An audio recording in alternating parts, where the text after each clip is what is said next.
Sir, माजी में भी हम ये बातें सुनते आए कि बैठना चाहिए, मीसाक मईशत होनी चाहिए, पीडीएम ने भी इसका जिक्र किया, 2018 में भी ये बात सामने आई और अब एक बार फिर से सामने आई है। तो क्या लगता है, हो पाएगी ये बात या नहीं होगी? देखिए, बिल्कुल आपने ठीक कहा है कि बेशुमार दफ़ा ये कोशिश हुई कि पीटीआई के साथ बैठ के मुज़ाकरत करके रास्ता कोई निकाला जाए। अगर आपको याद हो, शहबाज शरीफ साहब ने अपनी पहली तकरीर में जब वो अपोजिशन में थे, खान साहब के दौर में भी, तब भी उन्होंने कहा था कि आइए मिसाक जमहूरियत कर लेते हैं, मिसाक मईशत कर लेते हैं। फिर उसके बाद यही बात दोहराई थी आसिफ जरदारी साहब ने जब पीडीएम की हुकूमत बनी थी। फिर उसके बाद यही बात दोहराई गई थी जब बिलावल भुट्टो साहब ने ये सब कुछ कहा। और फिर नवाज शरीफ और तलाल चौधरी और राना सनाउल्लाह, जावेद लतीफ़, ये सब कहते रहे हैं कि जी आइए बातचीत करते हैं। लेकिन जो महात्मा खान साहब हैं वो हमेशा से बातचीत के हवाले से डिनाइल मोड में रहे हैं। और डिनाइल मोड भी ऐसा कि वो जो उनको पेशकश करते थे उनको वो कहते थे ये चोर डाकू हैं, इनके साथ मैं बात नहीं करूँगा, इनसे बेहतर है कि मैं खुदकुशी कर लूँ। सही, ठीक है।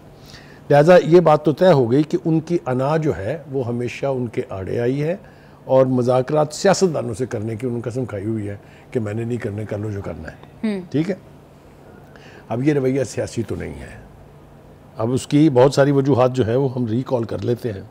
असल में 2011 के बाद से बानी पीटीआई ने कभी किसी सियासी लीडर से, किसी सियासी जमात से बातचीत करने की ना ख्वाहिश की, ना अमली तौर पर की। वजह यह है कि वो ना सिर्फ मुज़ाकरात करना चाहते हैं फ़ौजी क़यादत से। ठीक है। अगर आपको याद हो, जो अंपायर्स की उंगली खड़ी हो जाएगी से शुरू करें अगर आप बात, तो फिर जितनी दफ़ा भी उन्होंने इस ख्वाहिश का इजहार किया कि वो मुज़ाकरात करना चाहते हैं, वो उन्होंने फ़ौजी क़यादत के साथ की है। मैं उसकी एक आपको ठोस मिसाल देता हूँ। जब आसिम मुनीर तमाम तर पीटीआई की कोशिशों के बावजूद आर्मी चीफ बन गए, अगर आपको याद हो कि वो जो लॉन्ग मार्च हो रहा था, जो वज़ीराबाद में इनके ऊपर फायरिंग के बाद ख़त्म कर दिया गया, उसका मकसद भी उनकी आर्मी चीफ बनना रोकना था। अब इसके बारे में किसी को कोई इबाम नहीं है। लेकिन जब वो नहीं हुआ तो फिर उन्होंने दूसरा पलटा खाया और कोशिश की कि आर्मी चीफ से उनकी बातचीत हो जाए। इसकी इब्तिदा उस वक्त हुई जब प्रेसिडेंट आरफ अलवी जो उस वक्त थे, जो अब साबिक सदर हो गए हैं, उन्होंने टेलीफोन पर मुबारकबाद दी जनाब आसिम मुनीर साहब को आर्मी चीफ बनने पर। जब उन्होंने मुबारकबाद कबूल कर ली, यानी वसूल कर ली, तो फिर उन्होंने कहा कि बानी पीटीआई महात्मा खान साहब मेरे साथ बैठे हैं, मैं आपकी उनसे बात कराता हूँ जी। तो उसके ऊपर जनाब आसिम साहब ने कहा कि मैं चूँकि सरकारी मुलाजिम हूँ, लिहाजा मुझे सियासतदानों से बातचीत करने का कोई ना हक है और ना मेरी ये ख्वाहिश है। तो मेरे ख्याल से उस दिन पहला और आखिरी पैगाम दे दिया गया था, at least from general Asim Munir, कि आपके साथ किसी किस्म के मुज़ाकरात नहीं हो सकते। अब ये समझने की बात है, उन्होंने अगर नहीं समझा है तो फिर इसके ऊपर इसको बदकिस्मती कहा जा सकता है। ठीक है। एनीवे, अब जो सूरत हाल ये है, वो जेल में बैठ के महात्मा खान साहब क्या कर रहे हैं? वो दो काम कर रहे हैं। क्या?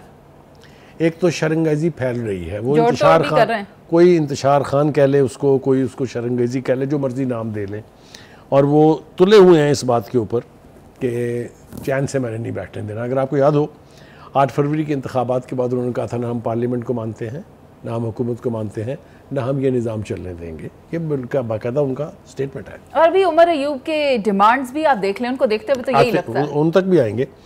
तो ये बात तय हो गई कि वो अब गंडापुर के ज़रिए जो उनके बेहतरीन टूल इस वक्त बने हुए हैं, वो ऐसी ऐसी दरफुंतनियाँ छुड़वा रहे हैं उनसे, वो ऐसे ऐसे बयानात दिलवा रहे हैं उनसे। आप सुनिए, सोचिए, कभी आपने अपनी होश में, आपकी होश में कई हुकूमतें बनी और कई टूटी हैं, कभी आपने सुना कि किसी सूबे का चीफ मिनिस्टर ये कह रहा हो कि मैं मुल्क में अंधेरे फैला दूंगा, मैं बिजली बंद कर दूंगा, सड़कों पर निकल आएंगे बटन दबाऊंगा तो ये हो जाएगा, मैं गवर्नर को उठा के बाहर फेंक दूंगा, गवर्नर का मैं दाना पानी बंद कर दूंगा, मैं उसकी गाड़ियों का पेट्रोल नहीं दूंगा।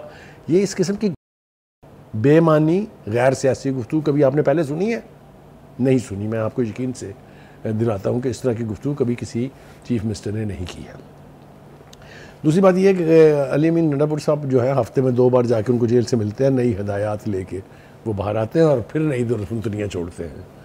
उसके ऊपर भी कोई ना कदगन है ना कोई कुछ है। कभी तो वो बैठ के अंदर खाने हुकूमत को और फ़ौजी क़यादत को ये बावर कराने की कोशिश करते हैं कि मैं तो खादम हूँ जनाब, मैं तो हाज़िर हूँ, लेकिन वो थोड़ा बहुत मुझे खान साहब को खुश करने के लिए जेल में करना पड़ता है, तो आप ज़रा आंख बंद कर लिया करें उससे। ठीक। और बाहर निकलते हैं तो वो अपने आप को बहुत बड़ा यानी वफादार साबित करने के चक्कर में जो उनके मुंह में आता है वो ये कह देते हैं। अच्छा जी, एक बात यहाँ और कहना बहुत ज़रूरी है कि कोशिश बहुत की, साबका जर्नलों ने भी कोशिश की, या वो लोग जो दोनों तरफ से हमदर्दी रखते थे उन्होंने भी कोशिश की कि फ़ौजी क़यादत को कायल किया जाए इस बात पे कि वो बातचीत कर लें खान साहब से। जिन जनरलों का मैं तज़किरा कर रहा हूँ उनमें नईम लोधी साहब वॉज द लास्ट एंट्रेंट, और इन सब ने बड़ी देर तक सर पटखा है जाके GHQ में, टकरा के सर वो थक गए हैं अब, लेकिन फ़ौजी क़यादत किसी सूरत पर भी उनसे बातचीत करने के लिए तैयार नहीं। लेकिन अगर आपको मैं थोड़ा सा रिकॉल करूं तो आर्मी चीफ के ओहदे का हल्फ लेने के बाद से उन्होंने ये कहा था कि वी आर नाउ एपोलिटिकल मीन हम गैर सियासी लोग हैं और हम सियासत में नहीं आएंगे। इल्ज़ामात बेपनाह है, अभी भी कहा जा रहा है बहुत अतराफ़ से कि वो मुदाखलत कर रहे हैं, ख़ास तौर पर इलेक्शन के हवाले से, लेकिन इंदिया उन्होंने दे दिया था कि जनाब हम सियासत से परे हैं। अब करना क्या पड़ेगा? मेरे ख्याल से PTI को एक सियासी रवैया अपनाना पड़ेगा। ये आप ज़्यादा देर तक इस डिनाइल मोड में नहीं रह सकते, आप चाहे जो मर्जी कर लें, डिनाइल मोड से आपको बिल आखिर निकलना पड़ेगा। सियासी रवैया अपनाने के लिए आपको पार्लियामान के अंदर और पार्लियामान के बाहर बैठी हुई सियासी क़यादत से गुफ्तगू तो करनी पड़ेगी, क्योंकि इसके अलावा सियासी रास्ता है नहीं कोई और। फिर ये कि आपको कुछ CBM भी करने की ज़रूरत है ताकि जो भी मुतल्लिका स्टेक होल्डर्स हैं, चाहे क्या होता है sir? CBM is confidence building measures, ठीक है, यानी एतमाद बहाल करने के लिए आपको कुछ इक़दाम करने पड़ेंगे। फ़ौजी क़यादत आपसे नाला है, आपको कुछ ऐसा जेस्चर्स देने पड़ेंगे कि वो समझें कि ये अब बेहतर हो गई सूरत हाल। इसी तरह सियासी जमातें जिन्हें आप चोर, डाकू, डकैत, छोड़ूंगा नहीं, जेलों में डाल दूंगा कहते रहे। तो कितनी बार कहा मुज़ाकरात कर लें, आ रहे हैं भाई, वहाँ भी आ रहा हूँ।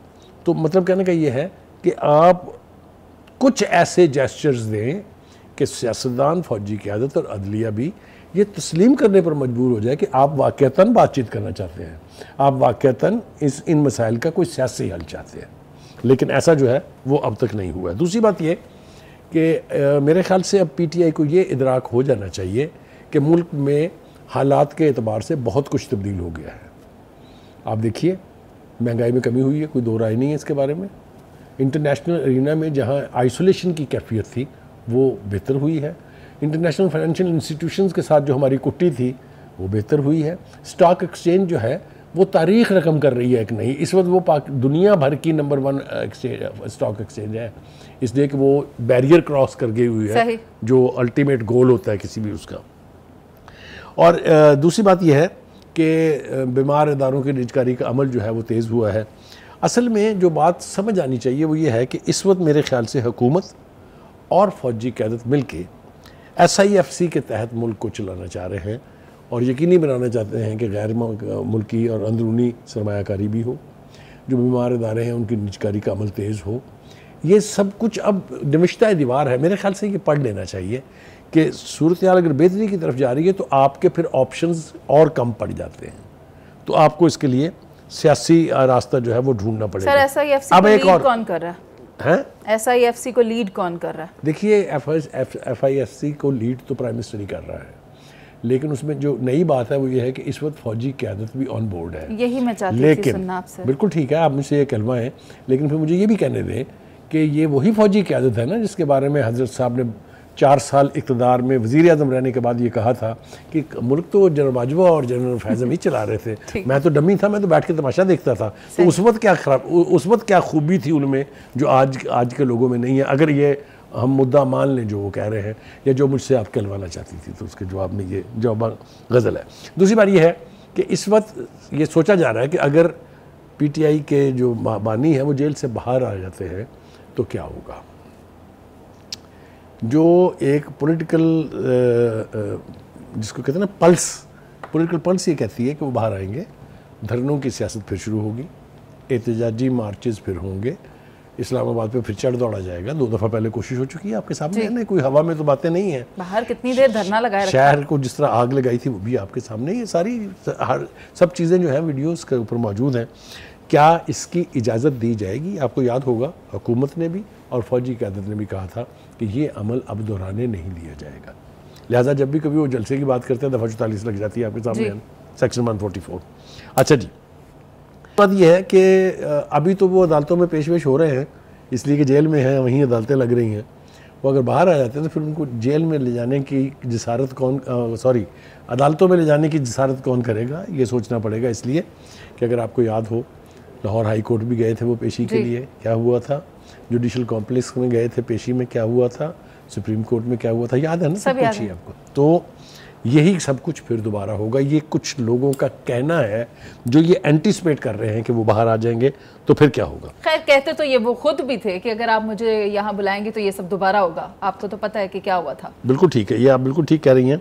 लेकिन दूसरी बात ये है कि 2-3 जो नई चीज़ें की हैं पीटीआई ने, एक ये है कि सोशल मीडिया के ज़रिए जिस तरीके से अदालतों को ब्लैकमेल करके अपनी मर्ज़ी के फ़ैसले लिए गए हैं, इसकी मिसालें देने में बैठूंगा तो दर्जनों फ़ैसले हैं। कभी नहीं हुआ पाकिस्तान की किसी अदालत में कि एक मुकदमे में आप ज़मानत लेने जाएं और 45 मुकदमों में आपकी ज़मानतें हो जाएं। ये सब कुछ जैसे हुआ वो मेरे ख्याल से मेरी और आपकी नज़रों के सामने है। ठीक है।